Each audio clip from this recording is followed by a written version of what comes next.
Welcome back to True Crime for Sleep. If you've got a thought, leave a comment. And if you want more, like and subscribe. Tonight, you're on call in a quiet office, and a fax machine won't stop. It's after midnight, rain tapping the windows, and the paper keeps feeding like it's on a schedule. You lift the warm pages and realize these aren't insurance claims, they're bank letterhead and wire instructions. Names you've never heard, signatures you can't verify, account numbers printed cleanly enough to be believed. You check the fax header, you check the line, and you get that dull feeling that someone is routing documents through you on purpose. In the morning, your coworkers will treat this tray like routine paperwork, and that's the whole trick. So you start logging timestamps, tracing call records, and looking for the one seam in the workflow that lets paper become money.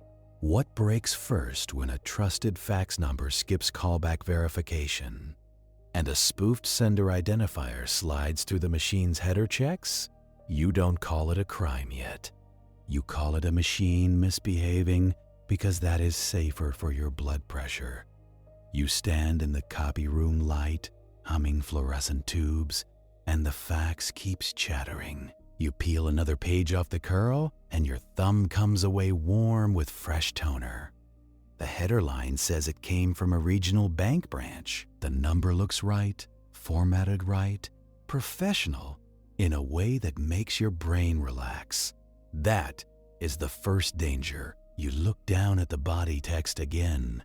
It is a wire request, urgent, time-sensitive, with a reference number and a signature block. And it is addressed to someone who does not exist in your office.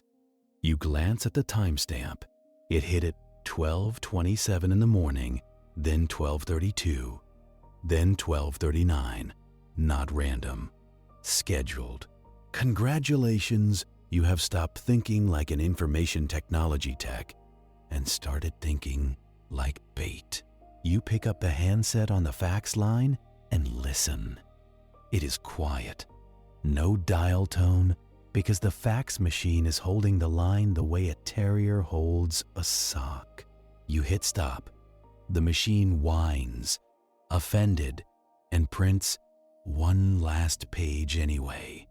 This last page is different. No letterhead. Just a single sentence. Please process immediately. Do not call to verify. Client traveling. You feel your stomach do that slow sink like an elevator with tired cables. Because whoever wrote that knows the same lazy habit you have seen in every office. Do not make the phone call. Do not wake someone up. Do not slow down the workflow. You pull the paper tray out of the machine and you slide the whole stack into a manila folder. You write the time on the tab with a pen that barely works. Then you do the first responsible thing and the first stupid thing at the same time. You call the phone company night desk. The operator sounds like she is eating chips. She asks if you tried turning the fax off and on. You tell her you have documents coming in with account numbers and signatures. There is a pause and the chips stop. She transfers you to security. Security asks for the line number. You read it off the sticker on the wall plate because nobody remembers phone numbers anymore.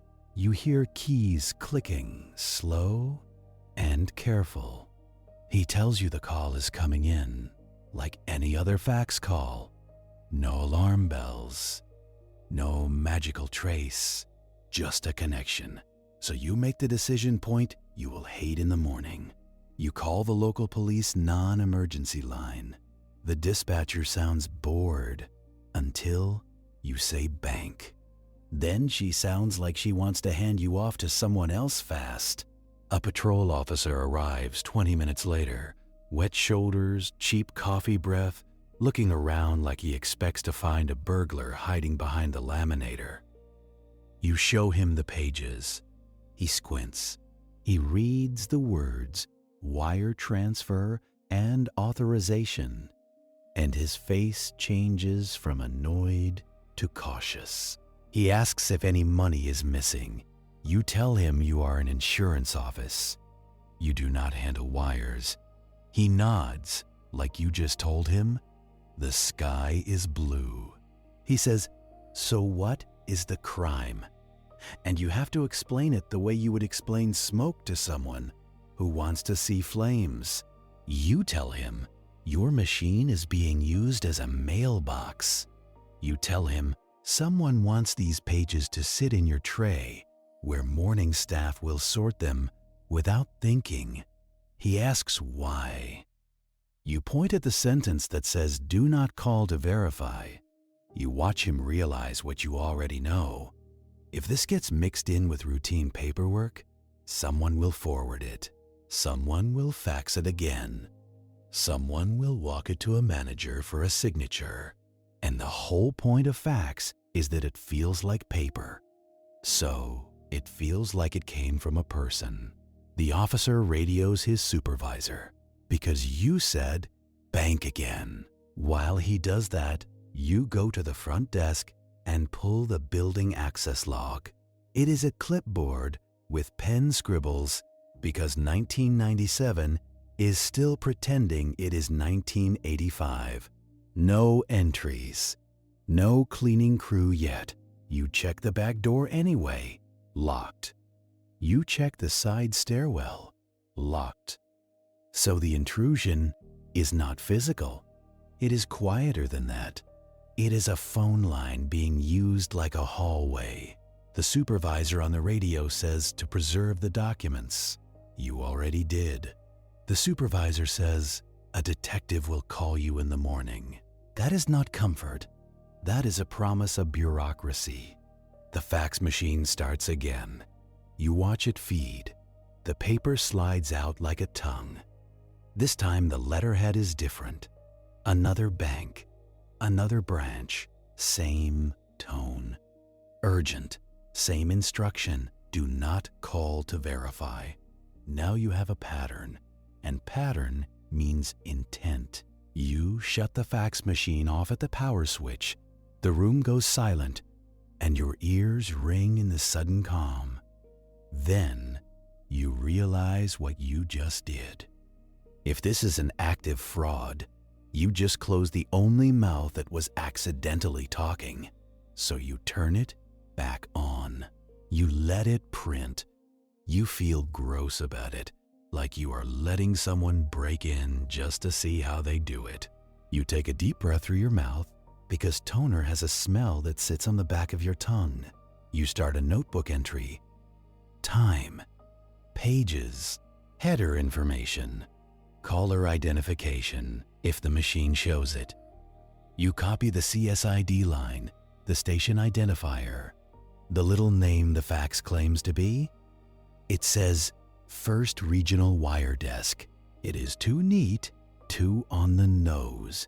That is another red flag. Real office machines have nicknames, typos, lazy labels, accounting, front desk. Lisa Fax, this is branded. This is theater. At 1:15, the transmissions stop. Not because you did anything, because whoever is doing it is working a schedule. You sit alone with the hum of the vending machine down the hall. Rain keeps tapping the windows, patient and repetitive. You look at the timestamps again. Every burst came right after midnight, right after offices close, but before anyone comes in. It is the sweet spot where trust is high and attention is low. You lock the manila folder in a filing cabinet because that is what you have. A key, a flimsy metal drawer, and a feeling that someone out there is using the phone network the way a pickpocket uses a crowd. In the morning, you do not go home. You make coffee that tastes like burnt pennies. You sit at your desk and wait for the detective call that the supervisor promised. When it comes, the voice is not dramatic. It is tired. He asks you to bring the documents to the station. He asks you to bring the fax machine log, if it has one. You did not even know it had one until you found the menu button at 2 in the morning. You printed it. It is a list of times and page counts, like a heartbeat monitor. You carry everything in a box that used to hold printer paper. On the way out, your coworkers arrive. They nod at you. They ask if the fax jammed again. You say something vague, because if you tell them the truth, they will start touching the pages. They will start offering guesses. They will start doing what humans do best, smoothing over sharp things with casual conversation. At the police station, you end up in a beige conference room that smells like old carpet and newer regret. The detective sits across from you, sleeves rolled up, pen ready. A phone company security representative sits beside him. He wears a tie that feels like an apology. He has a binder full of policies. He does not want to promise anything. You slide the pages across the table. The detective reads without moving his face. That is how you know he has seen worse. But when he gets to the account numbers, he taps the paper with a pen. He asks, "Did you call any of these banks?" You tell him no, because you did not know if you would make it worse. That is true. Also, you did not want to be the person who cries fraud over a fax machine. The phone company rep asks for the incoming call details. You give him the line number again. He says, "Fax calls do not carry much metadata." He says the network was built for connecting calls, not proving where they started. He says that like it is a natural law, like gravity. The detective asks you what you noticed first. You tell him the cadence. Short handshake, long transmission, clean hang-up, like a practiced operator. He asks what that means, so you explain the handshake sound, the squeal and chirp, the negotiation between machines. You tell him every call did it the same way, same duration, same rhythm, same confidence. Not someone fumbling with buttons, a tool, or a person who has done this before. The phone company rep flips through his binder and finally offers a small mercy. He says there is a way to request a trace, but it takes time and paperwork. You laugh once, quietly, because that is what you do when someone tells you paperwork will save the day. The detective does not laugh. He asks for the fax machine internal log. You hand it over. He compares it to a call detail record printout from your office phone system. The PBX logs show incoming calls on the fax line, different caller identification numbers each time, different area codes, different prefixes, but the timing matches the fax log exactly, and the page counts match, so the caller identification is a costume. The detective circles 3 destination numbers that appear inside the stolen documents. The numbers are for bank operations desks. He asks you how comfortable you are calling one with him. This is another decision point. You could stay in your lane, hand over evidence, go back to your office, and let the professionals stumble forward. Or you could step into the messy middle where your voice might keep someone from losing money. You say you will call. Your throat is dry when the bank answers. You introduce yourself as an on-call security tech. You say you received faxed wire authorizations that do not belong to you. There is a silence on the line, not disbelief, recognition. The bank representative asks, "Are they on our letterhead?" You say yes. She asks, "Do they say urgent?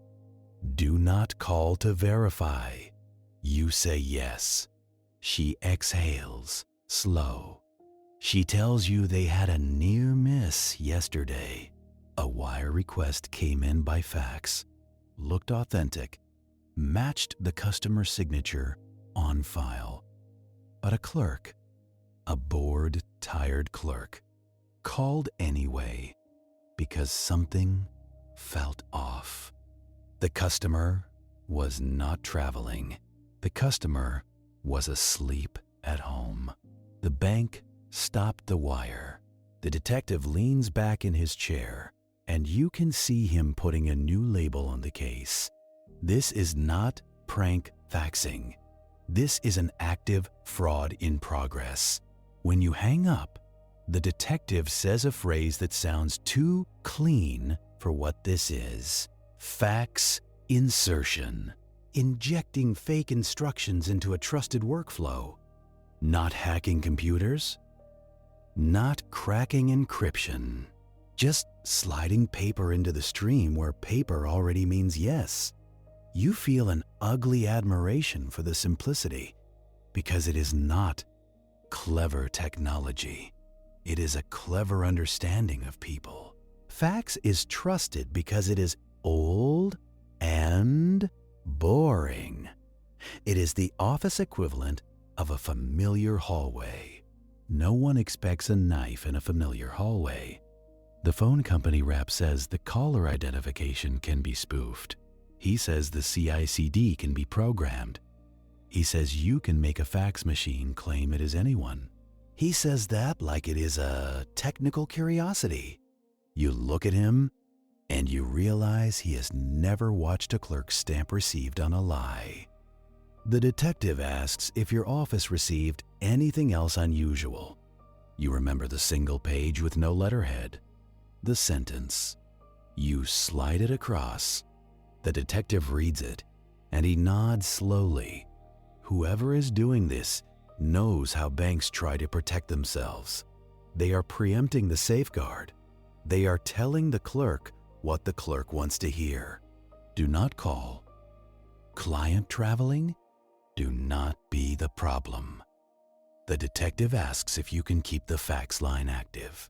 He says they might need more transmissions to build probable cause. He says it carefully, like he knows he is asking you to let poison drip into your cup so you can study the color.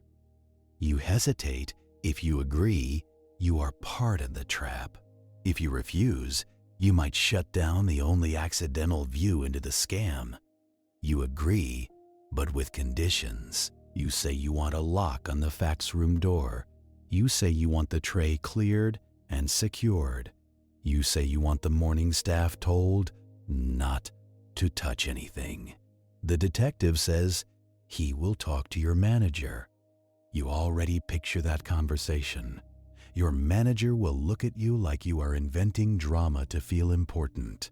He will say, "It is just a fax." But the detective has a badge, and badges make people listen in a way plain fear does not. You go back to your office with a new routine. You tape a note over the fax tray. Do not remove pages. Notify on call. You feel ridiculous writing it. You feel worse knowing it is necessary. That night, you sit in the darkened office again. You listen to the building settle. The air conditioner clicks on with a tired groan. At 12:11, the fax starts. Same handshake, same confident rhythm. This time, you do not just log it. You pick up the phone handset on a nearby line and listen to the sound bleeding through the wall. There is a faint, high whine. The negotiation tones. You cannot do much with that yet, but you know sound is a fingerprint sometimes. The pages come through. They are not addressed to your office. They are addressed to a bank wire desk requesting $186,000 to be sent to an account at a different institution. The beneficiary name is a bland corporate shell. The signature looks like it was lifted from a file and printed clean. You do not know if it will work, but you know the attempt is real. You call the detective. He answers on the second ring like he did not sleep. You read him the details.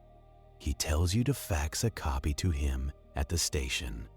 You almost laugh. Fax the fax. But you do it because irony is not a shield. While you are feeding the pages back through, another transmission hits your machine. This one is a cover sheet. It says, "Per our earlier conversation, please process." There was no earlier conversation, but you can already imagine the clerk on the other end, seeing that line and feeling the pressure of implied continuity. It is manipulation in one sentence. At 1 in the morning, the detective calls you back.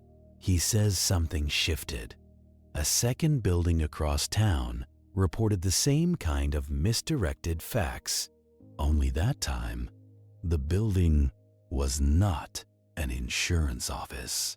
It was a small accounting firm, and their morning staff did what morning staff do. They forwarded the pages to a bank contact, trying to be helpful. The bank processed. Money moved. You sit back in your chair and stare at the fax machine. It looks innocent, beige plastic, little display, buttons worn shiny by bored fingers. It is a mouth that cannot judge what it says. The detective tells you the amount, $186,000. He tells you it cleared yesterday afternoon. He tells you the customer was on a flight and unreachable. He tells you the bank is scrambling. He tells you not to talk about it to anyone. You say you will not. After you hang up, you listen to the rain again. The sound has not changed, but the case has. Now there is loss. Now there is a victim who will get a phone call that makes their hands go cold. Now the paper in your folder is not just strange. By 9 a.m., you are standing inside the bank operations center, wearing a visitor badge that curls at the edges. The air smells like carpet shampoo and overheated toner, the way every busy office tries to disinfect panic. You expect marble and mahogany, but you get fluorescent light and gray walls because crime prefers places with bad lighting. A door clicks behind you, and you hear it lock, softly, like a habit. You follow the detective past cubicles where people type like it might undo what already happened. You are led into a fax room that sounds like constant rainfall. Not water, paper, multiple machines stacked and blinking, spitting pages into trays like they are vomiting secrets. A clerk stands over one machine with her arms folded tight, watching it like it might bite. She does not look like someone who should be deciding the movement of 6 figures. But here you are. Here she is. And on her desk sits a stack of stamped pages, each one carrying the weight of someone else's trust. You are shown the wire that cleared. $186,000 sent on a faxed instruction that looked boring enough to be true. It has a customer name you recognize from the paperwork that hit your office. It has a signature that matches a card in a file drawer, because of course it does. Forgery is rarely art. It is photocopying with ambition. The operations manager, a man with a tie that looks like it is choking him on purpose, talks you through their workflow. Incoming fax arrives. Clerk stamps received. Supervisor initials. Wire desk executes. It sounds sturdy when he says it, like a pipeline. Then you notice the seam. There is no mandatory callback, not on a so-called trusted number, not on a repeat customer, not when the fax header claims it came from the right place, because nothing gets in the way of a system that was built to avoid bothering people. You lean in and look at the stamp on the cleared instruction. It is blue ink, slightly smeared. The clerk says she was rushing because the fax said urgent. She says she thought she recognized the format. She says she thought the supervisor would catch anything wrong. She says a lot of things, and all of them sound like a person describing gravity. You ask to see their inbound fax logs, not just the paper stack, the internal device memory log, if it has one. They bring you to the machine, a boxy beige unit with a tiny screen and buttons polished by years of bored fingers. You press through menus like you are picking a lock. Because nobody reads these manuals until something bleeds. You print the activity report. It rattles out a list of timestamps and page counts. The pattern makes your jaw tighten. The fraudulent fax hit after hours, when the skeleton crew was running on routine. But the wire did not move until mid-afternoon, when the proper desks were staffed again. That means the paper waited. It sat in a tray, in a folder, on a desk, traveling through hands that never questioned why it existed. The scam is not fast. It is patient. It is a parasite that thrives on delays. You ask about the customer being unreachable. They tell you he was on a flight, and then in meetings, and then his phone went to voicemail, and everyone treated that like confirmation. Client traveling. The fax said. So they did not call again, because paperwork gave them permission to stop trying. Congratulations, you have discovered the first rule of office fraud. If you give a stressed employee a reason to do less, they will call it policy. The detective steps aside with a bank security officer and lowers his voice. You can still hear him because closed doors do not stop sound. They just make it more intimate. They are deciding whether to shut down fax intake. The bank security officer says if they do, half their corporate clients will scream. The detective says if they do not, someone will steal again. The operations manager says something like continuity of service, which is a polite way of saying we cannot stop the machine without breaking the business. So the decision they arrive at is the kind that keeps you awake later. They will keep fax intake running, but they will quietly bait the sender. They will pretend not to notice and build a trap inside the flow. A honey line, a monitored fax number that looks real, routes nowhere useful, and logs everything. It is like leaving a wallet on a park bench and sitting nearby with binoculars. It is also how you learn who is watching. You help them pick the number, not one already published, not one connected to real accounts, but close enough to smell legitimate. You coordinate with the phone company security rep, the same binder man, now sweating because his network is the hallway this thief keeps using. He talks about call detail records and switch traces. You talk about something simpler, time, cadence, the handshake sound, because on a fax call, the only personality is in the tones. They set up time-synced logging across the bank phone system and the fax device memory. Every incoming call will be recorded at the trunk level, if they can manage it. Not the content, just the sound of the negotiation. The bank legal department argues for a while, because legal departments exist to slow down motion.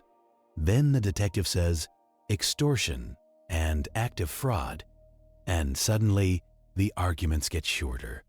They ask you why you look so tired. You do not answer. You are staring at the machines, imagining them as mouths, and wondering how many other rooms like this exist. The cleared transfer is already being chased, but chasing money is like chasing smoke in a hallway. They show you the beneficiary account information. The funds were split almost immediately. First into 2 smaller transfers, then into 4, then into cashier checks. then into accounts at other institutions. Layering. It is a simple word that means good luck. The bank investigator explains it like a weather report. Once the money moves, it moves through systems that were designed to be fast, and fast is the enemy of careful. You watch the clerk again. She is staring at her stamp like it is a gun. She tells you she stamped it because she was trained to. She tells you the stamp means received, nothing more. But the moment her ink hit that page, it became permission for the next person to stop asking questions. That is how bureaucracy kills. Slowly and politely. The detective asks you to walk him through what happened at your office from the beginning. So you do it again. The midnight cadence, the branding in the fax header, the line about not calling. As you speak, you realize the offender is not just sending instructions, he is sending coaching. He is training the humans on the other end how to fail. And now he knows there is resistance because the bank froze similar wires after the first loss. They do not tell the public, but the offender will feel it.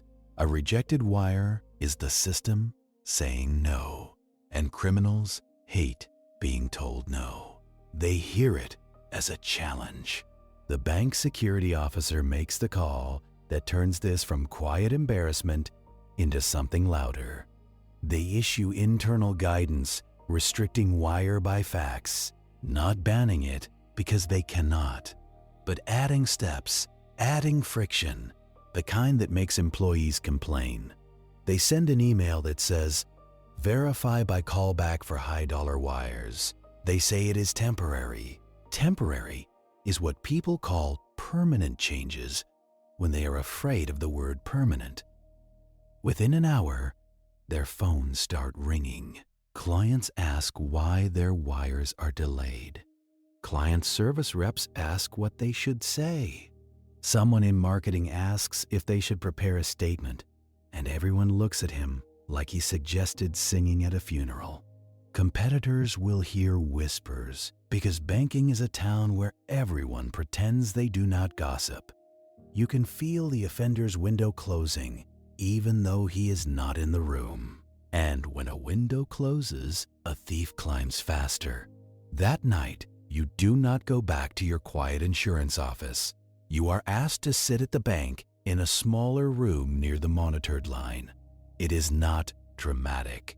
It is mostly waiting, and the smell of stale coffee, and someone's printer making grinding noises like it is chewing gravel. They give you a chair that squeaks. They give you a phone that never rings for you because your life is not that cinematic. At 2:13 a.m., the honey fax line gets hit. You do not see the sender. You hear it first. The handshake begins as a thin squeal, then drops into a chirp, then a warble. As the machines negotiate speed and compression, the bank tech starts the recorder. You lean in without meaning to, like your ear can solve it. A page prints, just one. No letterhead, no form. A sentence in clean black text. Nice try. Then, another line. Do not freeze me again. There is a photocopy attached below, crooked and slightly dark. It is an identification card, not a fake one, not a made-up name. It is one of theirs, a real supervisor from the wire department, face washed out by copier light, badge number visible, and in the corner, a handwritten note, the ink thick like it was pressed hard in anger. Tell operations to stop playing games. You feel the room change temperature, even though the air conditioner is doing the same tired job, because this is not a silent fraud anymore. This is the offender talking back. This is proof he is watching the response. He knows they froze wires. He knows which department did it. He knows enough about their internal structure to aim his threat like a finger to the throat. The detective does not look surprised. He looks annoyed, which is worse. He says it out loud, naming it the way you name a storm. Extortion with coordinated intrusion. He says coordinated because this offender is not guessing. He is observing. He is collecting. He is close enough to the process to feel the gears turn. The bank wants to call the supervisor, whose identification was copied. The detective says not yet. He wants to preserve the timing, preserve who knows what, preserve the offender's assumptions, because the offender believes he has an audience. And he does. You are the audience, and you are also the bait. They ask you how a fax could include a photocopy of a real identification card. You explain the ugly, obvious answer. Someone had access to it at some point. A desk drawer, a wallet left on a table, a copy made during onboarding. Or the card was shown to someone who had a reason to photograph it. Or worse, the offender works in a place where he sees badges every day and nobody looks twice. Banks have vendors. Banks have cleaners. Banks have maintenance staff. Banks have contractors who move through secure spaces because they carry a ladder, or a toolbox, or an attitude, like they belong. The detective asks bank security to produce their access logs for telecom rooms. Not the vault, not the teller line. Telecom, the closets nobody glamorizes. The rooms where phone lines converge, where call forwarding rules live, where a cheap coupler can make a lie sound like it came from the right building. The phone company security rep shifts in his chair. He knows where this is going. Fax calls are just phone calls, and phone systems, especially office systems, were built to move calls around easily. That is the feature. That is the weakness. They keep the honey line active. They add more logging. They place a quiet watch on other branches, warning them without saying why. Because saying why would spread the idea, and ideas are contagious. Within 48 hours, 3 more attempts hit. 2 are sloppy, spoofed well enough to waste hours, but not enough to clear. 1 nearly goes through at a smaller branch where policy is more like a suggestion. It is stopped because a clerk recognizes the phrasing from the internal email. Not because the system improved, because a human remembered a sentence. Meanwhile, the offender keeps sending little needles through the fax line. Short messages, proofs of access, a department name here, an internal extension number there.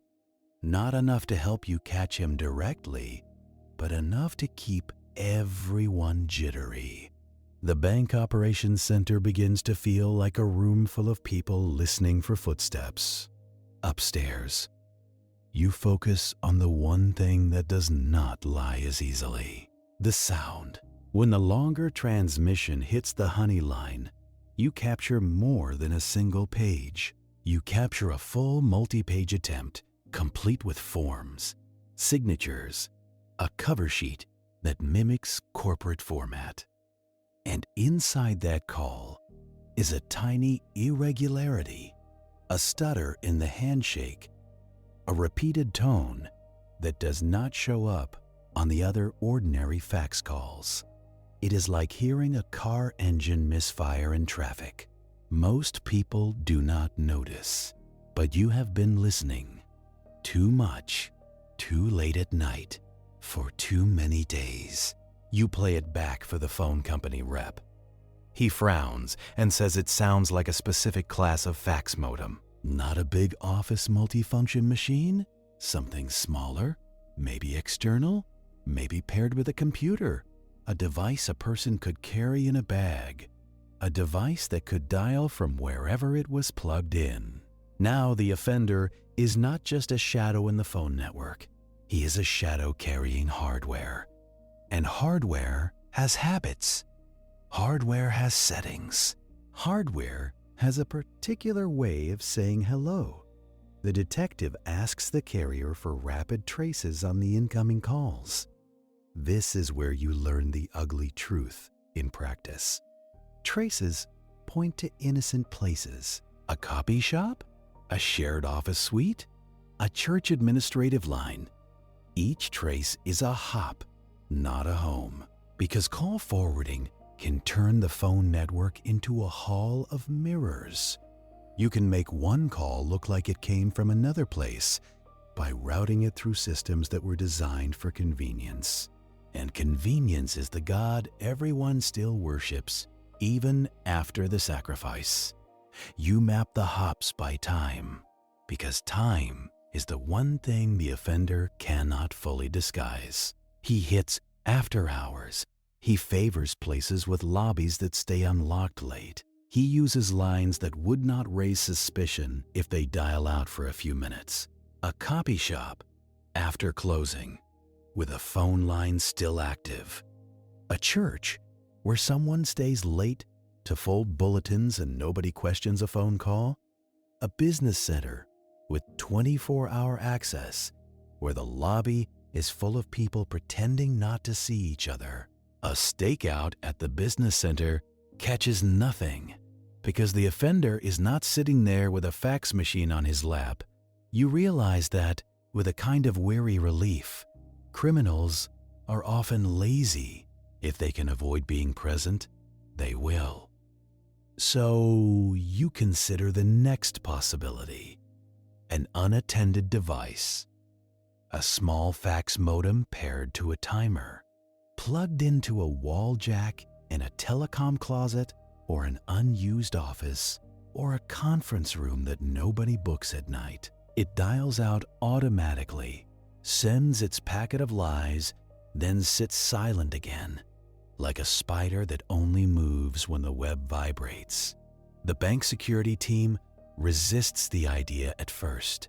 They want the offender to be a genius in a hoodie, because that story makes them feel less responsible.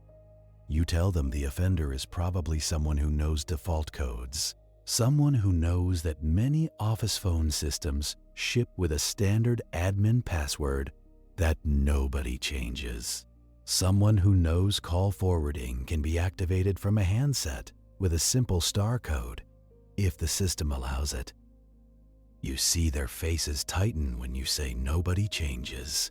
Because it is true, the detective gets permission to inspect a building linked to one of the trace hops. A shared office suite downtown, the kind with glass doors and a directory sign that still lists businesses that went bankrupt years ago. You go with them because you are the person who knows what an inline coupler looks like. And because everyone is tired of guessing. A property manager meets you at the door, jangling keys, irritated to be awake. He says nobody breaks into telecom closets.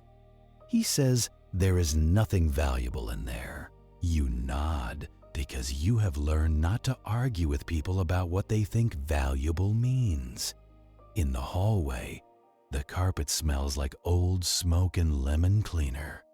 The building is quiet, except for an elevator motor humming somewhere, like a distant animal. You reach the telecom closet, a metal door with paint chipped at the handle. The manager unlocks it, and warm, stale air breathes out. Inside is a mess of punch-down blocks, patch panels, and cables that look like vines in a dead jungle. This is where phone lines become a physical thing again. This is where a criminal can touch the invisible. You crouch and look for anything that does not belong. Most of it does not belong because nobody maintains these closets like they should. That is the offender's advantage. Chaos is camouflage. Then you see it. A fresh patch cable, newer than the others, its plastic still glossy. It runs from a port that should be empty to a small inline coupler hanging loose. Cheap, clear plastic, the kind sold in blister packs at electronics stores. It is not installed neatly. It is temporary, like someone planned to come back for it, or forgot. You point it out. The detective leans in, and you watch him understand the difference between theory and object. You can hold this, you can bag it, you can dust it. Someone's fingers touched it. Congratulations.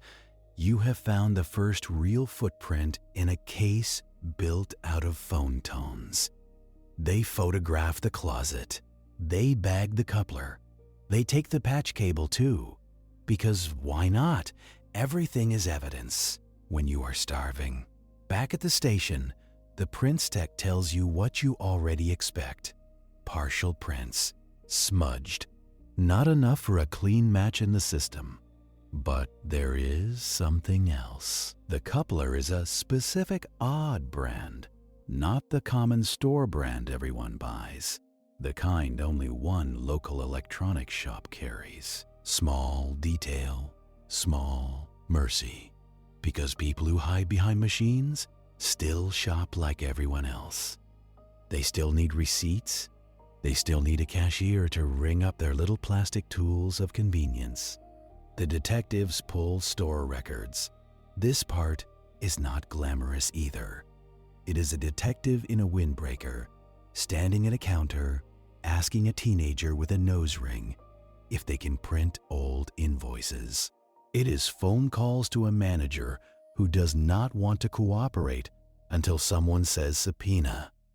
It is waiting for a dot matrix printout that smells like ink ribbon. You sit in the back of the room when they finally lay the records on the table. They circle a name tied to multiple small purchases. Couplers, RJ11 splitters, a used fax modem, the kind that connects to a serial port.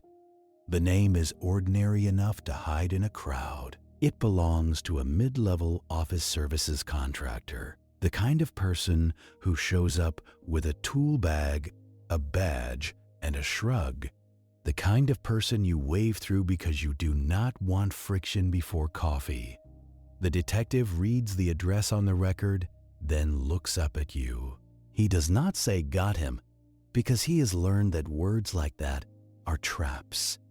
He says, "Do you know what an office services contractor can access?" You do not answer right away, because the answer makes the room colder. Telecom closets, fax rooms, reception desks, copy stations, those little half-secure spaces that exist between public and private, 1,000 small doors, all opened by convenience. Congratulations, you are no longer chasing a hacker. You are chasing a man who belongs in the building. They pull more receipts. Not one big purchase, not a dramatic shopping spree. Small, forgettable transactions. A coupler here, a splitter there, a roll of cable ties because even criminals like tidy wiring. And then a used external fax modem, the kind that plugs into a computer and pretends to be an office machine. The phone company rep leans in and taps that line item with a pen.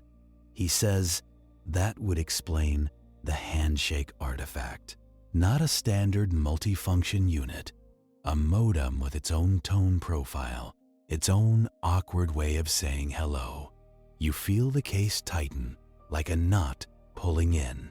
Now you have a method and a person who could do it, but you still do not have him doing it.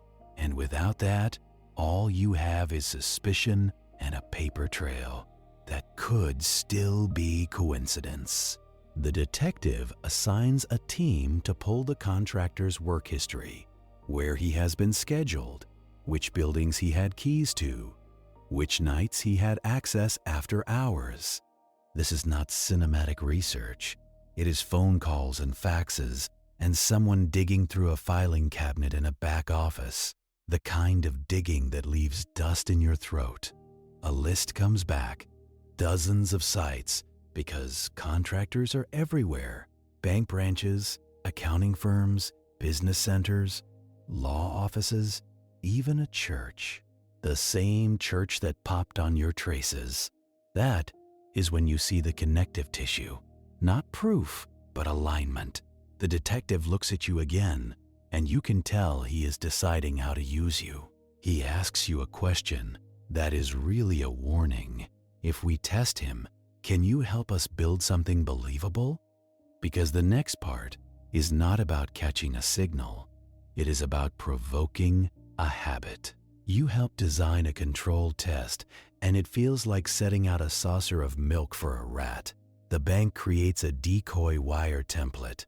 It looks like they're real forms, down to the same fonts and margin spacing. But the account numbers are dead ends. The beneficiary is a controlled account monitored by law enforcement.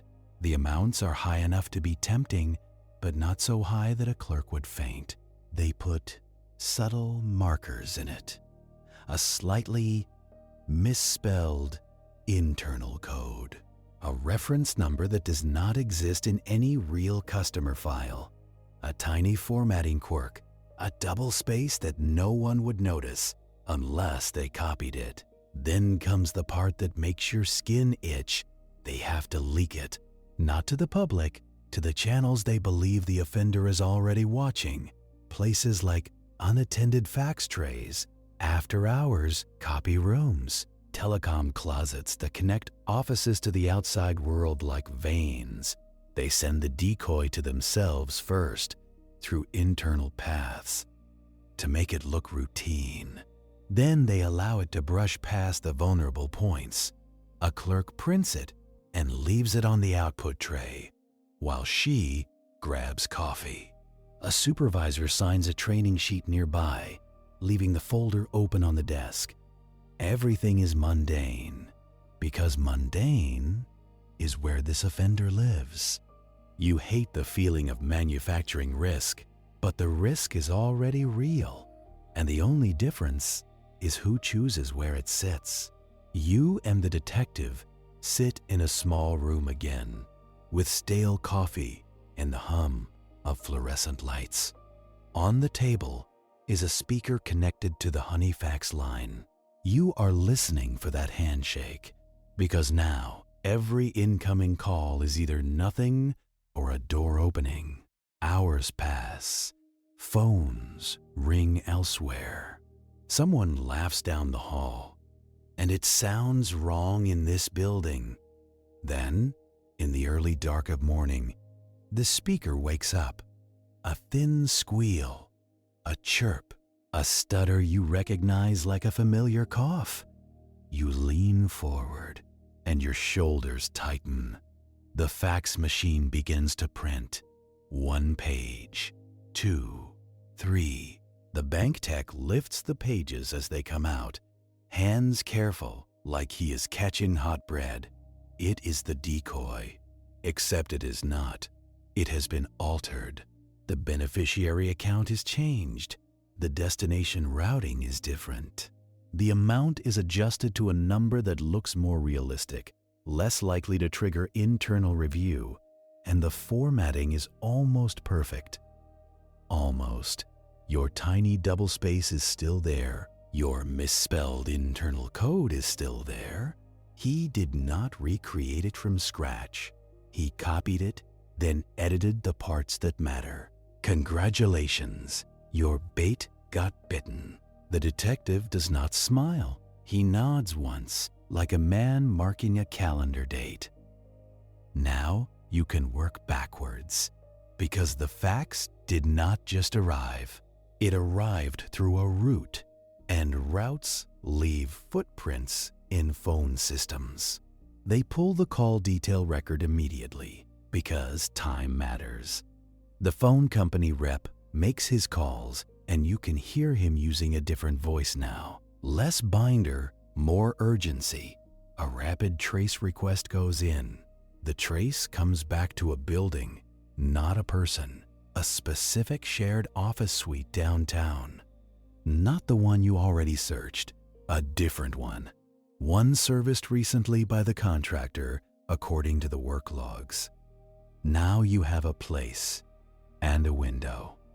The detective sets surveillance. Not a dramatic swarm of patrol cars, 2 unmarked vehicles, parked badly, trying to look casual, a camera in a bag, a bored officer pretending to check his phone.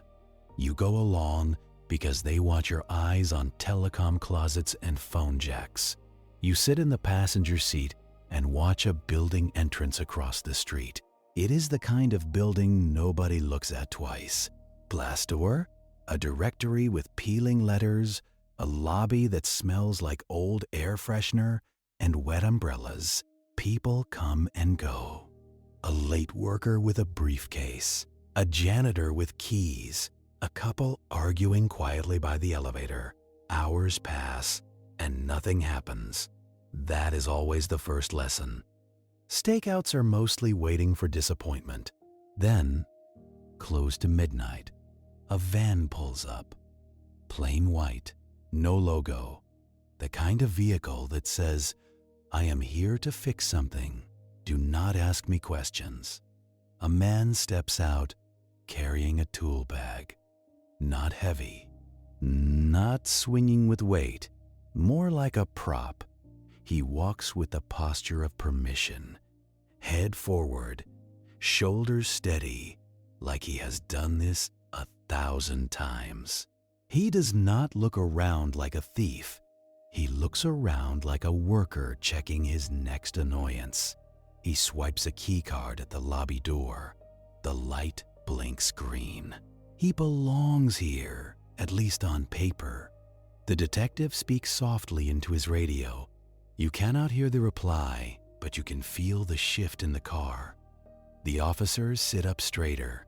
The man disappears into the lobby, and now you wait for the moment where he has to choose a door, elevator, stairs, telecom closet, a conference room with a wall jack that nobody monitors.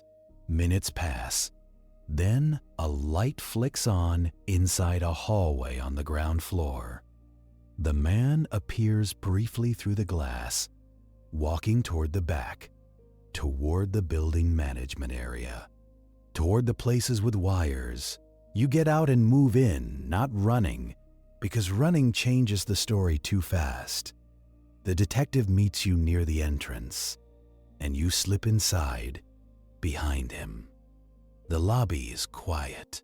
The elevator hums. You can smell mop water and old carpet glue.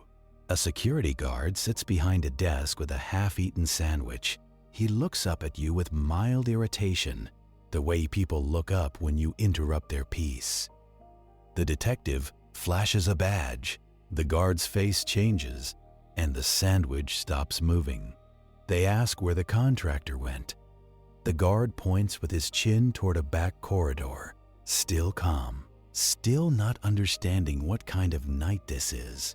You follow the corridor and reach a door marked Telecom. It is locked, but you hear something inside. A soft clink, metal on metal. The detective puts a hand up, stopping you like you are a dog about to bolt. He knocks. A pause. Then the sound stops. A voice says, "Yeah, who is it?" Not panicked, annoyed. The detective says building management. It is a lie, but it is a lazy lie, the kind people accept because they want the conversation over. Another pause. Then the door unlocks. The man opens it a crack, and you see his face in the slit of light. Office haircut, tired eyes, a look that says he expects to be thanked for working late. Then he sees the badge. His expression does not explode into fear. It collapses into calculation. You watch him do math in his own head. How much they know, how long he has, whether he can talk his way through it. The detective steps forward, gentle but firm. He tells him to put his hands where he can see them. The man does. Slowly, his tool bag sits on the floor like an innocent pet. An officer steps in behind you, and the hallway feels smaller. They move the man out of the doorway. They pat him down. No weapon. Just pockets full of small codes on folded paper. Numbers written tight. Star codes. Extension patterns. Default login sequences. The kind of notes that look boring until you know what they unlock. They take him into custody right there, under fluorescent light. No shouting, no dramatic fight. Just a man being guided down a hallway, still trying to look like he belongs. You step into the telecom closet and the air hits you. Warm, stale, dusty, like old insulation and overheated plastic. On the wall is a patch panel with cables.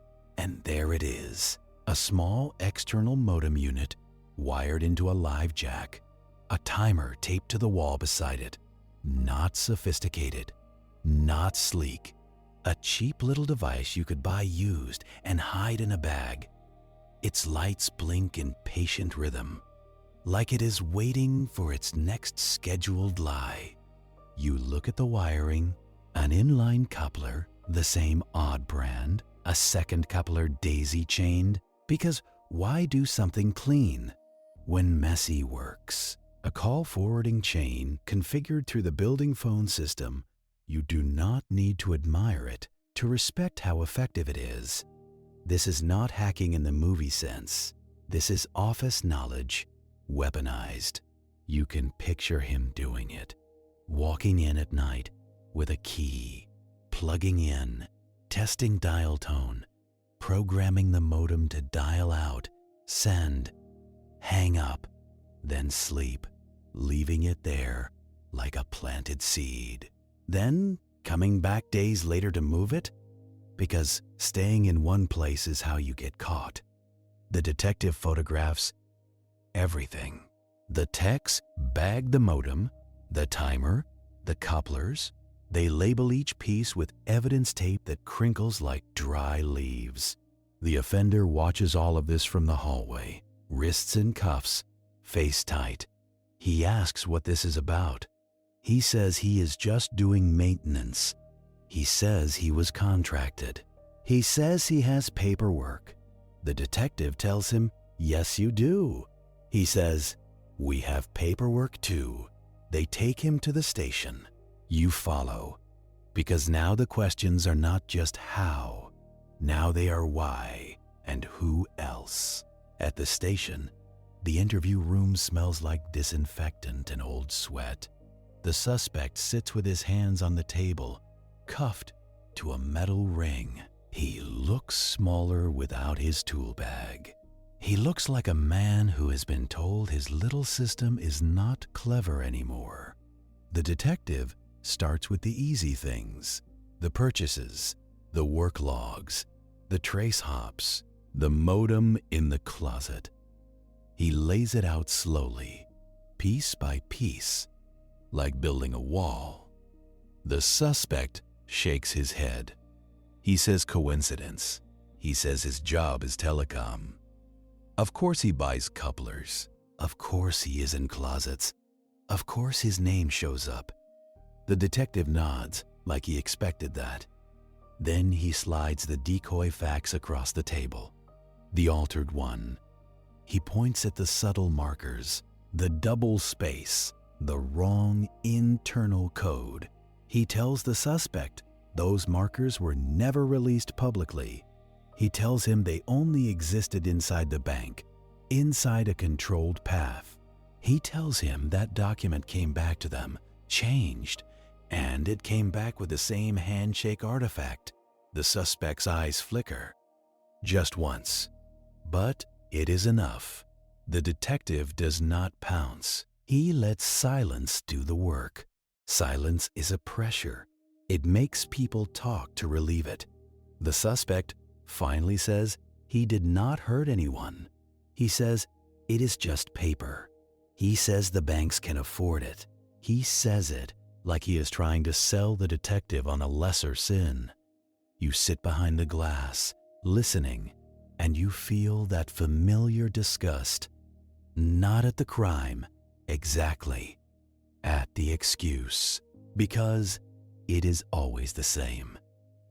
I did not hurt anyone. As if stealing money does not cascade into layoffs, into ruined credit, into nights spent staring at ceilings. The detective asks how he got the supervisor identification card copy. The suspect says nothing. The detective asks again, softer. He offers a possibility.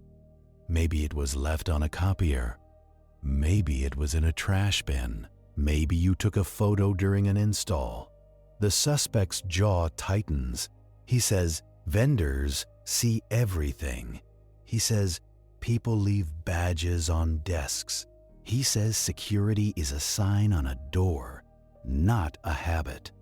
That is the closest thing you get to honesty at first. They keep him talking for hours, not by yelling, by letting him explain his own cleverness. Because men like this want credit. They want someone to understand how smart they were. He describes FAX header cloning, copying the station identifier, and the little formatting quirks. He describes taking real forms from trays and scanning them, then reprinting them as templates. He describes testing which branches required callbacks and which did not. He says he learned quickly which employees followed policy and which followed convenience. He says it like he was studying animal behavior. He describes FAX loopback tricks, using call forwarding chains through office phone systems. He would plant a modem in one building, forward calls through another, then route to a third. So any trace pointed to some innocent hallway instead of his hands. He explains how some office systems still had default access codes. He says you would be amazed how many buildings never change them. He laughs once, short and bitter, and you realize he is not laughing at them. He is laughing at the whole world for being predictable. Then the detective pulls out the routing notebook they found in his bag, a small spiral pad bent at the corners, handwritten lists, branch numbers, after-hours schedules, notes like lobby unlocked intel, cleaning crew on Tuesdays, telecom closet key hangs in manager desk, default code *72, try it first. Human weaknesses cataloged like a grocery list. The suspect's face changes when he sees the notebook. Not fear, resignation. Because this is not an explanation. This is a map, and maps are hard to deny. The detective asks who else was involved. The suspect says nobody. The detective does not argue. He asks where the money went. The suspect shrugs. He says accounts. He says transfers. He says it is complicated. He says he does not remember. Congratulations.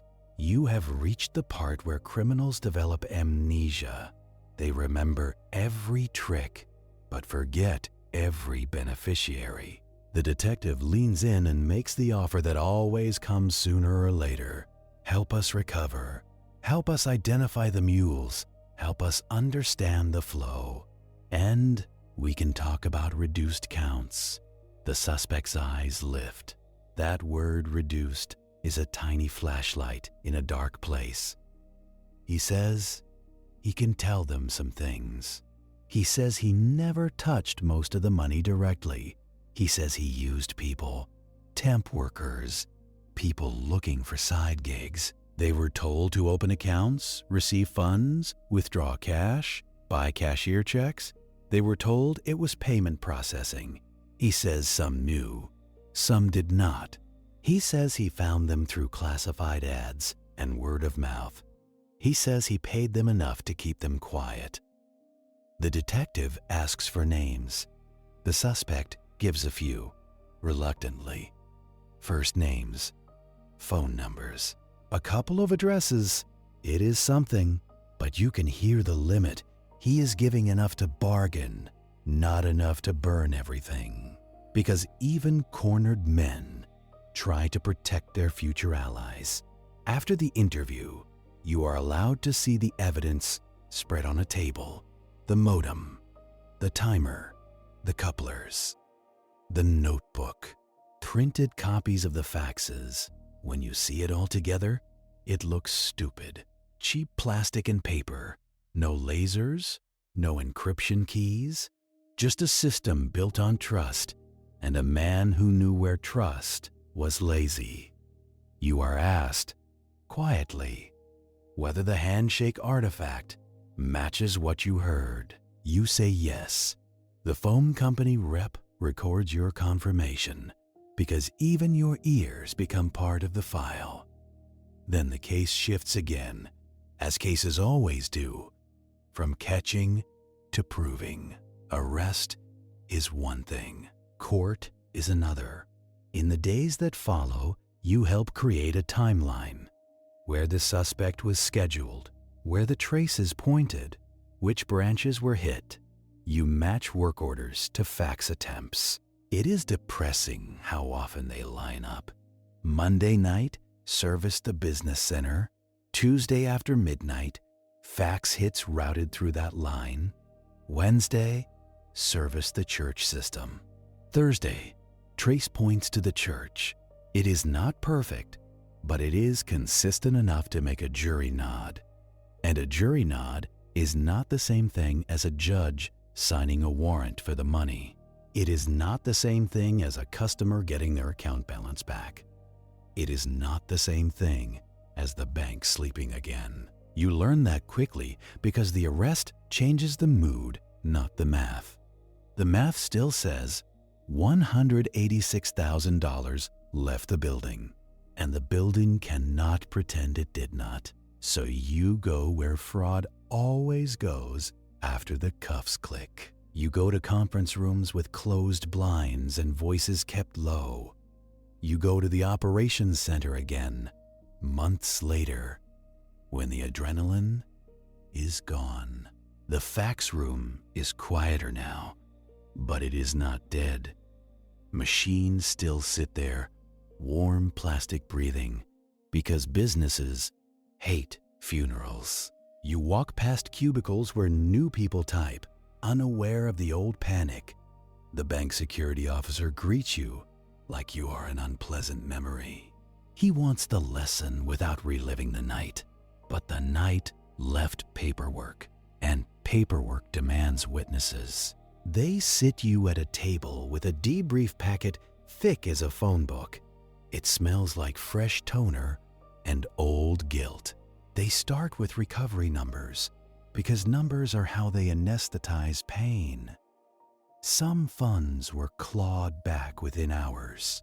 Those were the transfers that hit accounts inside the same institution. Those were the ones they could freeze before the money learned to run. But the rest got out, and once it is out, it becomes a rumor. It becomes cashier checks, then deposits, then withdrawals, then silence. The investigator walks you through it like a weather map. Money went to accounts opened with thin identification. Not fake, exactly. Just flimsy. The kind of identification that passes when the teller is tired. Those accounts belong to people who were not on any bank watch list because they were not masterminds. They were mules. And mules have a special talent for thinking they are not criminals. You read interview summaries from a few of them. A woman who thought she was hired for payment processing. A man who thought he was doing collections work. A college kid who thought it was a temp job with weird hours. Each one got the same script, polished and simple. Open an account, receive a deposit, withdraw in cash, buy cashier checks, hand them off, keep a small cut, and do not ask questions. Congratulations, you have just met the kind of crime that runs on rent money. Not greed, not glamour, just bills. And the offender knew exactly who would bite. The bank asks you to explain, again, how a fax did this. They want to tell themselves it was exotic. You keep it boring on purpose. You tell them a fax is a phone call that prints. You tell them sender identifiers can be programmed, cloned, or lied about. You tell them call forwarding chains can make traces point anywhere. And you tell them the real weakness was trust in the familiar. Fax felt like paper, and paper felt like a person. So the workflow treated the paper like consent. They look down at their own hands when you say that, because most of them have stamped something without reading it closely. They roll out the changes they implemented, like trophies, mandatory callback verification for high-dollar wires, a two-person approval step that cannot be skipped, a list of trusted numbers that now means nothing without a live voice. External call forwarding disabled on the branch phone systems. Default access codes audited, then changed, then audited again. Fax device metadata logging enabled where possible, including station identifiers. They say it with pride, and you let them have it. Because pride is the only thing that keeps policy alive. Then you watch the next slide, the one nobody likes. Exceptions. Legacy clients. Special arrangements. Branches that still accept wire by fax because the client threatens to leave. Branches that still have a back door because someone says it is inconvenient. You feel your jaw tighten because you have seen this movie. The villain is not the offender. The villain is convenience wearing a suit and holding a contract. The operations manager says they are training staff. He says they are doing tabletop exercises. He says they are sending bulletins, and you picture those bulletins being printed and left on a break room table. You picture them stained with coffee rings and ignored, because in a month, the crisis will be old, and old crises become background noise. Someone asks if the suspect gave up more names. The detective on the call, speakerphone tinny, says yes and no. He traded some mule recruiter information for reduced charges. He gave up a few middlemen, people who posted classified ads and handled cash pickups. But the bigger network, if there is one, is still fog, because these schemes rarely have one grand headquarters. They are constellations, not castles. A guy with a modem, a recruiter with a phone list, a handful of desperate people who only touch one piece. And when you arrest one star, the sky stays full. You listen to how the plea is framed, reduced counts in exchange for cooperation. A controlled admission that makes court easier. The bank hates it because it feels like a discount on pain. But prosecutors love it because trials are expensive and juries are unpredictable. The detective says something that lands hard in the room. He says, "You want vengeance. You need a novel." He says, "We do justice here, and justice is paperwork." You watch the bank people swallow that because they have no choice. After the debrief, you are pulled aside by a branch risk officer. She speaks quietly, like she is confessing a personal failing. She says, "We found more vulnerabilities, not just the fax lines, the whole phone system. Remote voicemail access codes never changed. Conference bridge lines that can be dialed into without authentication. Call forwarding still possible from certain handsets if you know the star code. She says it like she is reading a medical diagnosis. Chronic, systemic, expensive, and you feel that familiar tired anger because the offender did not invent any of it. He just touched the soft spots until they bruised. They ask you to consult on hardening the systems. Not glamorous work, just audit lists and lockouts. You agree because you know what happens if you do not. They will patch the headline problem and leave the rest. So you spend days walking through branches with a clipboard and a cheap handset. You test call forwarding. You test default logins. You test whether the fax machine still prints sender identifiers on the header. You test whether anyone notices when you unplug a line. And you learn something depressing. Security is not a feature. It is a mood. Some branches are paranoid, sharp, awake. Others are sleepy, trusting, soft. And the offender only needed one sleepy branch to eat. You sit with tellers and operations clerks and explain the scam in human words. Not technical jargon, not policy phrases. You tell them, if the fax says do not call, that is the first reason to call. You tell them, if it says urgent, slow down. You tell them, if it feels familiar, double check anyway. They nod because they want to be good. And then the phone rings and their day eats them again. Later, in a quieter moment, you read the suspect's notebook again. It is in an evidence photo packet now, pages blown up. The handwriting is tight, controlled, the kind of writing that belongs to lists. You see notes you missed the first time. Not just branch schedules, notes about people. Clerk at West Branch hates callbacks. Supervisor at downtown approves fast. Night guard naps at 2. It is not just system weakness. It is human profiling. He did not beat technology. He beat temperament. Congratulations. You are living in a world where your coworkers' impatience can be monetized. The bank asks the phone company for long-term solutions. The phone company offers them new services, new lines, new monthly fees, because of course they do. Security is always a subscription. The carrier rep explains that call tracing is limited. He explains again that the network was not built for certainty. He says it like an apology that never changes. And the bank accepts it because they have to.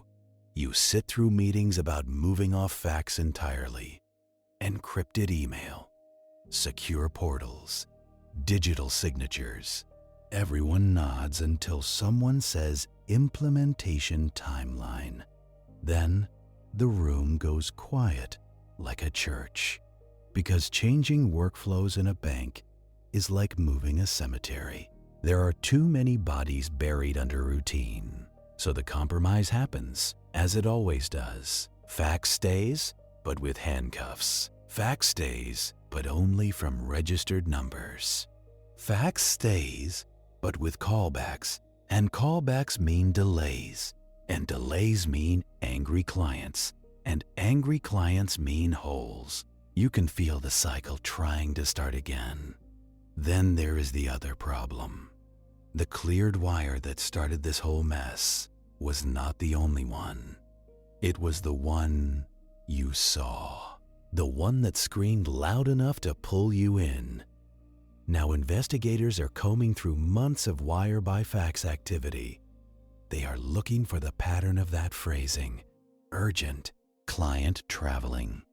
Do not call to verify. They find a few, not all fraud, but enough to make everyone uncomfortable. A couple of wires that now look suspicious. Amounts that were just under thresholds that trigger review. beneficiaries that are boring corporate names with no history. And you realize the offender was not just stealing, he was learning. He was testing the system the way you test a door handle. Not every test becomes a break-in, but every test maps the house. The bank asks you, quietly, if you think there are more offenders, copycats, partners. You tell them the truth. The method is simple enough to spread, and the method is older than this guy. FAX insertion has been whispered about in fraud circles for years. He just turned it into a local business model. So yes, you say, there could be more. And no, you say, you will not know until it happens again. That is the part nobody likes. Prevention is guesswork until it is proven. Weeks go by. Then months. The suspect sits in jail, waiting for sentencing, negotiating his numbers. Some mules are arrested, some are not. Some cry in interview rooms and swear they did not know. Some smirk and ask for lawyers. The bank recovers part of the money. Not enough to feel whole, but enough to feel less stupid. And in the middle of all that, you keep doing your job. You keep walking into offices with beige machines and blinking lights. You keep hearing fax handshakes in your sleep, like tinnitus. Then a final incident report lands on your desk, not from your bank, not from your city. Another bank, another place, another fax room. The report is thin, a couple pages, forwarded through channels, but it contains a detail that makes your eyes dry out. They recorded a suspicious inbound fax attempt. They captured the handshake audio, and in the audio, a stutter, a repeated tone, a hardware cough you recognize without wanting to. It is the same artifact, or close enough to make your skin prickle. The bank on the report says they blocked the attempt. They say no loss occurred. They say they are notifying authorities. They ask if your team has seen similar. You sit very still, staring at the paper like it might change its mind, because your first instinct is to say copycat. Your second instinct is to say partner. Your third instinct, the tired one, is to say method. A method outlives the person. A cheap modem can be sold, a routing notebook can be copied, a trick can be taught over a beer. And if it worked once, it will work again, somewhere softer. You called the detective because you have become the kind of person who calls detectives. He answers like he has not stopped being tired since the arrest. You tell him about the report. You tell him about the handshake. There is a pause, and you can hear him breathing through his nose. He says, "Send it to me." You fax it, because the universe has a sense of humor. Then you email it too, because you have learned. The detective calls back later. He says the suspect is in custody. No access to hardware. He says it does not matter. He says the technique is in the wild. He says people share scams like recipes, and you picture that. A recipe card passed hand to hand. 2 parts, convenience. 1 part, a dash of intimidation. Bake at midnight. You go back to the bank operations center for another meeting. Not a debrief this time. A warning. They do not like warnings, because warnings imply responsibility. You lay the incident report on the table. You play the handshake audio, low volume, like a ghost speaking through a wall. Some people in the room look confused because it sounds like static to them, but a couple of the techs tilt their heads. They hear it. They hear the stutter, the odd tone repetition, the signature of a cheap modem. The bank security officer asks, "What does this mean?" He wants a clean answer. You give him the messy one. It means someone else is trying it. Or it means your offender taught someone.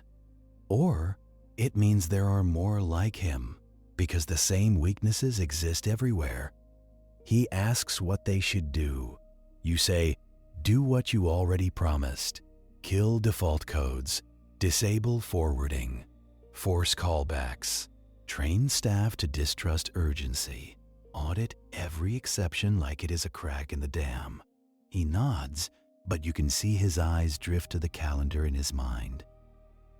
Budgets. Timelines. Client pushback.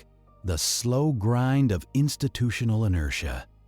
The meeting ends with action items because meetings love lists. And you leave with the same feeling you had in the beginning. The feeling that you are trying to teach a sleeping house to hear footsteps. On your way out, you pass the fax room again. A machine prints something mundane. An account statement. A confirmation. The paper slides out, warm and clean, like nothing bad has ever happened. And you feel your own hands want to reach for it. That is the trick. Even now, after everything, the paper still feels like it belongs. You stop yourself because you have trained your body now. You watch a clerk pick it up instead. She glances at the header, then at the stamp on her desk. She hesitates, just a beat. Then she sets it aside and makes a call. Because she is trying. You want to feel relief, but relief is a luxury in this line of work. Because while she is calling, another branch is not. While she is careful, another department is overloaded. While this bank tightens its habits, another bank is still living. In 1985, the detective calls you later with a small update. The suspect, facing sentencing, offered more information, not out of conscience, out of panic.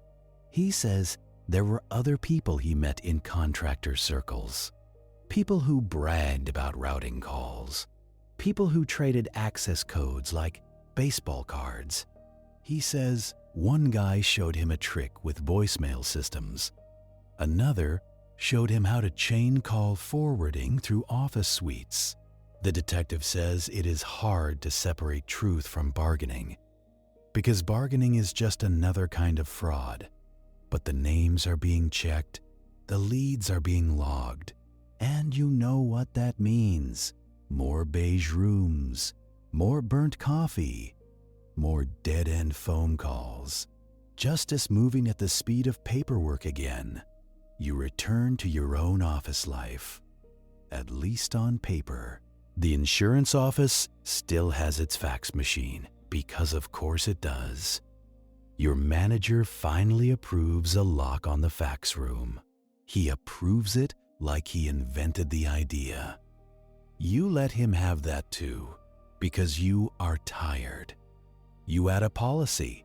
All incoming faxes after hours are secured. All unexpected wire-related documents are reported. It feels ridiculous because you do not process wires. But you learn that criminals do not care what you process. They care what you will forward. Weeks pass without incident. Your nights on call become quieter, and quiet is dangerous because it tempts you to forget. Then, one night, the fax line rings. Not a full transmission, just a ring and a stop. A wrong number, probably. But your body wakes up like it heard its name. You sit up in bed, listening to the silence after the ring. You imagine a cheap modem on the other end, dialing, testing. You imagine it hanging up when it hears something unexpected, a new handshake, a new tone, or maybe just bad timing. You cannot know. That is the curse. You only know when paper prints, and paper prints when it is already inside the building. The next day, you ask the phone company for the call detail record. They give you a time and an originating number. It is probably spoofed, probably meaningless, but you write it down anyway, because writing it down is how you pretend you have control. You send it to the detective, who adds it to a growing file. He does not say it matters. He does not say it does not. He just logs it, because that is what cases become. Stacks of maybe? A week later, you are called back into the bank, not for a meeting, but for a drill. They are testing their new verification steps. They want to see if staff comply when the request feels real. You sit behind a glass partition and watch it play out. A decoy fax arrives, legitimate this time, sent by their own security team. It is formatted to look like a client request, urgent, plausible. The clerk stamps received, then pauses. Her fingers hover over the stamp like it is heavier than it used to be. She picks up the phone and dials the known number from the directory, not the number on the fax. Good. She reaches voicemail. She tries again. She documents the attempt. She escalates to a supervisor. Good again. The supervisor signs off on holding the wire until live verification. You watch it and feel a strange thing. Not joy, not relief, something like respect. Because real security is boring discipline. It is doing the annoying step every time. It is washing your hands even when you do not feel sick. Then, the drill moves to a smaller branch. At the smaller branch, the lighting is harsher, and the carpet is cheaper, and the confidence is worse. You can feel it the moment you walk in, like the building itself is underfunded. The branch manager smiles too hard, the way people do when they are afraid of audits. You sit in a little side office that smells like lemon cleaner and old staplers. You listen to the fax machine in the hallway breathe, idle, waiting for permission to matter. The security team sends the branch a test request, the same way you test a smoke alarm, by making it scream. It arrives with the right logo, the right tone, and the wrong urgency. The clerk picks it up, and you watch her eyes move exactly the way you dread.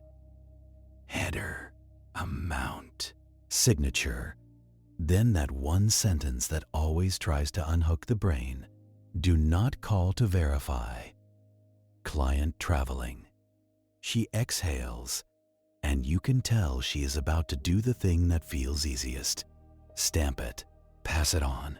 Let the next desk be the bad guy. You clear your throat, soft, and she looks up like you startled her out of a dream. The supervisor steps in, sees the paper, and says, "We do not have time for this today. Congratulations, you have found the real enemy again. And it is not a modem. It is time." The branch is short-staffed, phones are ringing, a customer is arguing about fees at the counter. Every second feels stolen, so people steal it back by skipping steps.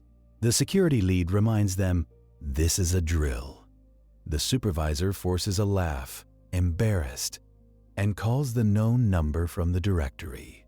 Voicemail. He hangs up after 2 rings because patience is not a line item. He scribbles a note on the fax, no answer, and moves to initial it anyway. You lean forward in your chair and you make your voice calm on purpose. You tell him no.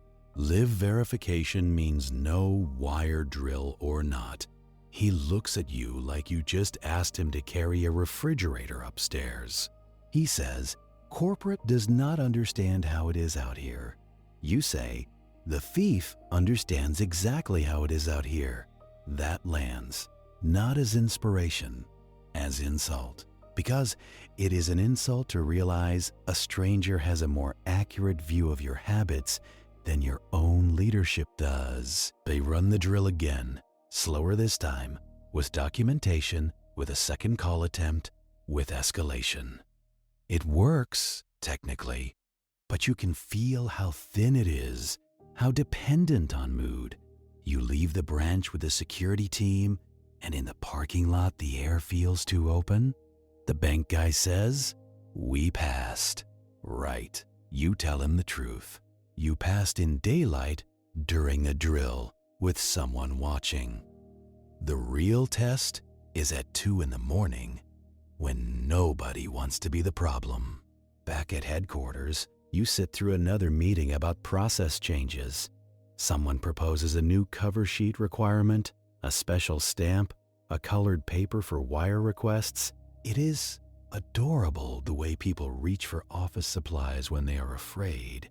You point out the obvious problem, and it feels like popping a balloon. If a criminal can clone a header, he can clone a cover sheet.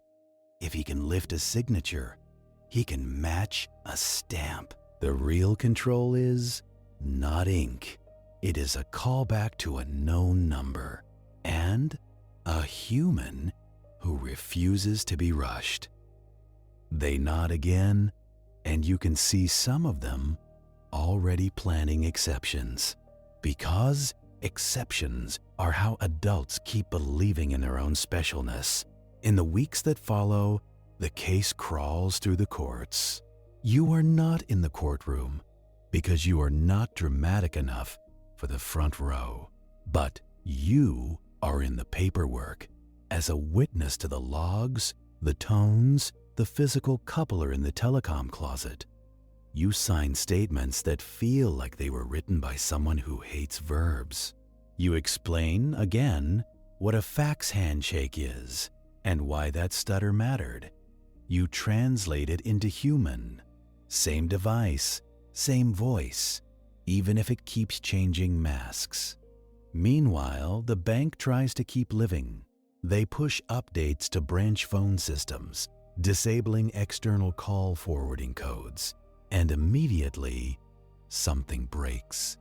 Some legitimate call routing used for after-hours support stops working. A corporate client complains they cannot reach their account rep on weekends. A vice president gets an angry email, and suddenly, the disablement is walked back in. One region, not openly, quietly, because if you admit you reversed a security control, you have to explain why. So they call it a temporary operational adjustment. Congratulations, you have just watched bureaucracy create a hole with a pen. You find out because you are the person who tests things now. You pick up a handset at a branch. You punch in the star code, and the system still offers you call forwarding. Your stomach does that slow sync again. You tell the bank security officer. He says it should not be possible. You show him anyway. He gets red in the face, and not from shame, from the effort of imagining the internal emails he is about to write. They lock it down again, harder this time, with a change control ticket and a formal approval chain, which means it will be undone again someday by someone who needs a weekend routed call. That is the rhythm you start hearing everywhere. Security tightens, convenience loosens it. A new incident does not happen in your bank, not immediately. Instead, you get smaller warnings, like little knocks on the door at night. A bank in another state reports a suspicious fax with bank letterhead but the wrong address line. A credit union reports a wire request that looks perfect, except the signature is slightly stretched, like it was scaled on a copier. None of it clears. But the attempts exist, which means the idea is alive. The detective sends you a copy of a memo from a federal task force, the kind that reads like dry toast. It mentions increased reports of fraudulent wire instructions via facsimile. It mentions call forwarding exploitation and sender identification cloning. It mentions nothing about your case directly, but you read it and feel the same weary recognition you felt when the first fax hit your tray. This is not a story. This is a method. Methods migrate. A few months later, the prosecutor calls the bank security officer, and the bank security officer calls you. They want you present for a plea proffer, a formal sit-down, where the suspect offers information for mercy. You sit in a government building conference room with windows that do not open. The air is stale, like the place is designed to keep emotions from circulating. The suspect walks in wearing jail clothes, and the same tired eyes. He looks at you for a second longer than he should. Not hatred, more like irritation that a small person became a large problem. He starts talking because silence is expensive for him now. He explains the recruitment again, but with names this time. He hands over a list of phone numbers written from memory, then corrected by looking at his own old notes. He admits he learned some tricks from a guy he met through contractor work, someone who did phone system installs for medical offices. He says, that guy called it the lazy river. You push a call into the flow and it will float wherever you want, if nobody is watching. He claims he paid that guy once for a list of default access codes by phone system brand. He claims he bought the modem used from a reseller who takes trade-ins from closing offices. He claims he did not build anything special. He just assembled it, like a kid putting together furniture with missing screws. The prosecutor asks who told him to target banks. He says, nobody told him. He noticed. He noticed banks still loved fax. He noticed banks treated fax as paper, and paper as authority. He noticed that corporate clients hated callbacks, and employees hated annoying corporate clients. So he built a scam that weaponized everyone's desire to avoid confrontation. Then the prosecutor asks the question that always sounds simple, until it is not. How did you know which forms to send? To which desks? At which times? The suspect shrugs, like it is obvious. He says, you watch, you listen, you take out trash. You fix a phone on a supervisor's desk and you see their extension list taped under the blotter. You clean a telecom closet and you see labels, wire desk, operations, after-hours line. He says he found a printed procedure binder once, sitting in a copy room. A binder that explained the wire by fax process step by step, like it was training a new hire. He says he photocopied it, put it back, and nobody ever knew. You feel your teeth pressed together hard because everyone imagines criminals breaking in with force, and he is describing a world where the door is already open because the building is tired. The bank security officer asks quietly, what about the threat fax? The one with the supervisor badge. The suspect smirks, just a little. He says it worked, did it not? He says he needed them to stop freezing wires, or at least to panic, because panic makes people sloppy, and sloppiness makes money. The prosecutor asks where he got the badge image. He admits it, finally, like it costs him something. He says he saw the supervisor leave her badge on a desk while she ran to a meeting. He says he was in the room fixing a line, and nobody watched him. He says he used a copier in the hallway, and no one questioned why the contractor was copying a badge. He says, people see what they expect. If they expect you to belong, They do not see your hands. When the proffer ends, you walk out with that sentence stuck under your skin. People see what they expect. You think about the first night, your own expectation that a fax machine was just misbehaving. You think about how long it took you to say the word fraud out loud. And you hate how relatable that delay is? Because denial is not stupidity, it is comfort. After that, the bank changes their drill schedule. They start running surprise tests, not announced, not polite. They send fake urgent faxes on random Tuesdays. They call branches pretending to be executives in a hurry. And you hear the results in the security officer's voice when he updates you. Some branches improve, some fail, repeatedly, for the same reasons. One branch manager instructs staff to process anyway if the amount is under a certain threshold, because the manager is optimizing for customer satisfaction scores. That branch manager gets retrained, which is the corporate word for scolded gently. He does not get fired, because firing people admits the bank made a hiring mistake, and banks do not enjoy admitting mistakes. Instead, they send another memo, another policy update, another bullet point that will be ignored when the lobby is full. You start feeling less like a consultant and more like a night watchman pacing the same fence. And then something else happens, small but sharp. The phone company security rep, binder man, calls you directly. One evening, his voice is different now, flatter, like he is tired of apologizing for the network. He says they found a cluster of suspicious call forwarding activations in your metro area, across unrelated buildings.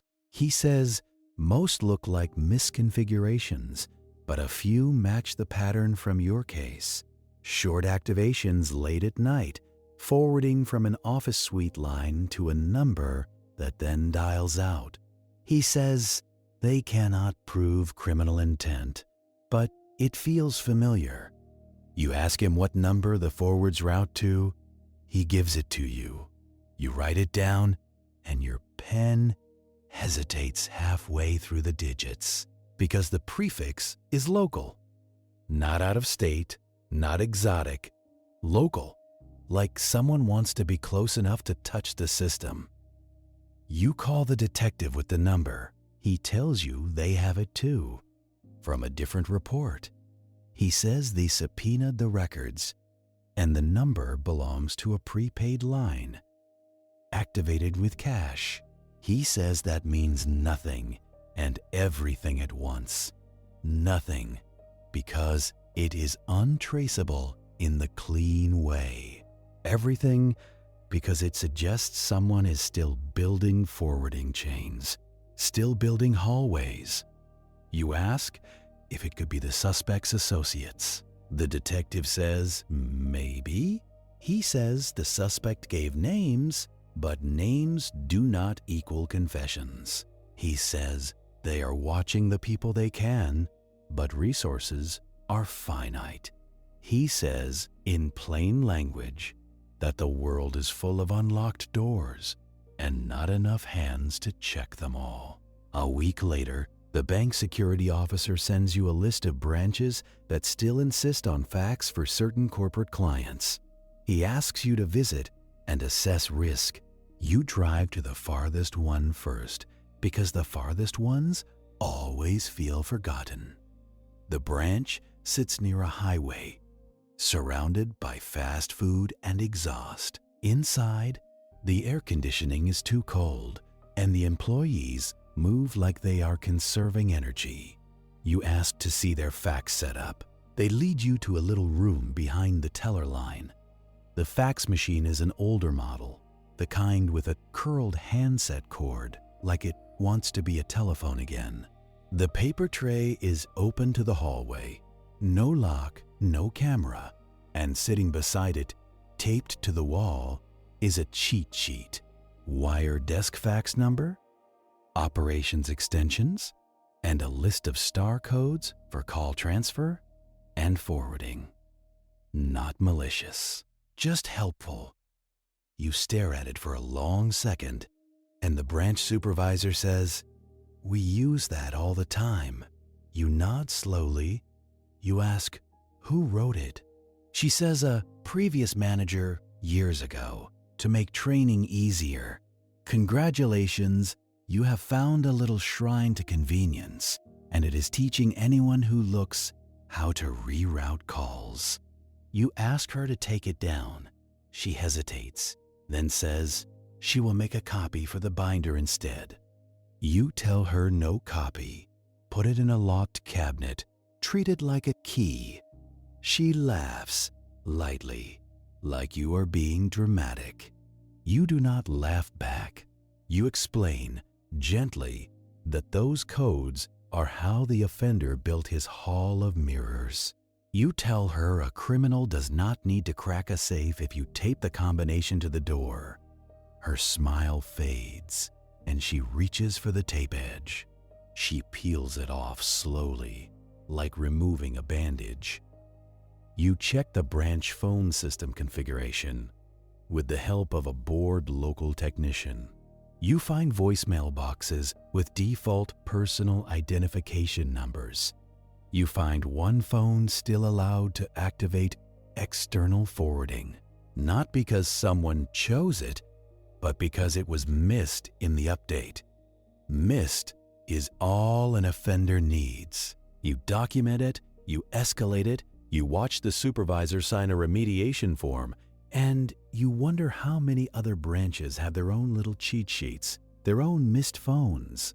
Driving back, you feel the fatigue deepen, not the dramatic exhaustion of a chase, the dull exhaustion of maintenance. Because this is what crime prevention looks like in the real world. Not handcuffs, not sirens. It is you asking someone to remove a piece of paper from a wall and hoping they do not put it back up when you leave. When the suspect is sentenced, the bank sends out an internal notice, a sanitized version. A contractor exploited fax-based wire workflows and call forwarding weaknesses. New controls are mandatory. Employees must comply. It reads like a health advisory. It does not mention the threat fax. It does not mention the badge copy.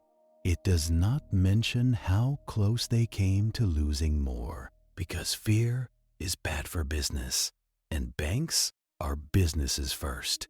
The detective calls you after the sentencing, and his voice has a rare hint of satisfaction, not joy, completion.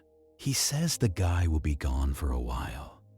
He says restitution is ordered, though everyone knows restitution is a fairy tale when money has already been laundered into air. He says the mule recruiters caught minor charges and most of the mules got probation if they cooperated. He says nobody feels good about any of it. He says, at least the bleeding slowed. You hang up and stare at your own office fax machine later that night. It sits in the corner like a pet nobody trains. You walk over and print the configuration page, because now you do things like that for comfort. You check the station identifier name. You check the stored numbers. You check whether it will print caller identification. You check the memory settings for auto-delete. You feel ridiculous performing a physical on a beige box. But you have learned what happens when you assume the box is harmless. A few nights after that, you get another call from the phone company rep. He says they found the same odd handshake artifact on a captured call at another institution. Not your bank, not even your state. He says the investigators there recorded the line-level tones, and someone flagged it as similar. He asks if you can listen, just to confirm whether it is the same class of modem. He plays it over the phone, which is a joke because phone audio compresses everything, but you still hear it. That little stutter, like a throat clearing.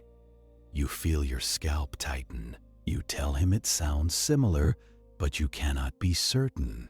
He says they cannot either. He says tone artifacts are not fingerprints in court. They are hints in the dark. Then he says something that changes your posture in the chair. He says the call did not come through a call forwarding chain this time. It came straight off a residential line. You ask him to repeat that. He does. Residential. A landline in a quiet neighborhood, registered to an elderly couple who swear they do not own a fax modem. Carrier security thinks their line might have been hijacked with remote call forwarding, or bridged somehow through an old inside wiring issue, or the couple is lying, though that feels less likely than incompetence. Incompetence is always the favorite suspect. You tell the detective, and the detective goes quiet for a moment.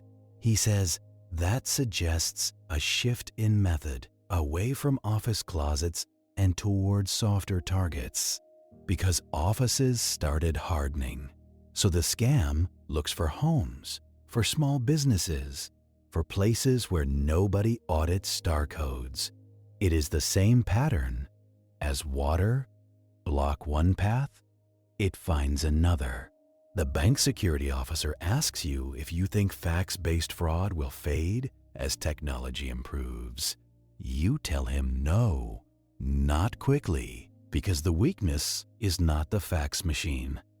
The weakness is the belief that old equals safe.